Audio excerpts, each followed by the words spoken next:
The police came and knocked on our door at 1 o'clock at night to give us the news that no parents ever want to hear. Judd and Lisa's son, Kyler Effinger, died in an incident at Salt Lake City International Airport. It's been the hardest 36 hours of our lives, I'm sure. He was 30 years old and lived in Park City. Yeah, just a really good soul.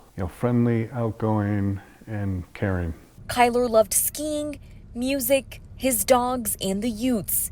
But his family tells me that he was struggling with his mental health. We first found out about his bipolar disorder probably 10 years ago. He had his first major manic episode, and then he kind of continued to have those every 2 or 3 years for the past 10 years.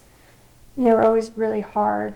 Kyler was supposed to be on a flight to Denver to see his grandfather who was sick, but he had an episode at the airport, breached an airport security door, and crawled into the engine of a Delta plane. Officials were able to find Kyler, but he died at the scene. His family tells me that they think he was having a mental health crisis. He got held up in security, missed his flight, and those phone calls I just knew, they call it the manic phase. And those just don't end well for him. And, this one, obviously, worst ever. They had just spent time with him over the holidays.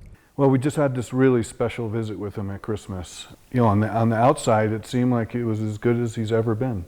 The Effingers hope that sharing Kyler's struggles helps raise awareness about the challenges of dealing with mental health. Despite all of our encouragement to him to seek help and get into therapy and try to address his disorder head on, he was always reluctant to do that because of the bullying he had endured. And that there is help out there. Other parents and families that are going through this is to not self-medicate, to seek professional doctors, seek professional therapists. Kyler's family tells me they hope to continue this dialogue around mental health and hope their lasting efforts will be his legacy. If you or anyone you know is struggling, you can call the Mental Health Crisis Hotline 988. In Park City, I am Maitili Gubbi, Fox 13 News, Utah.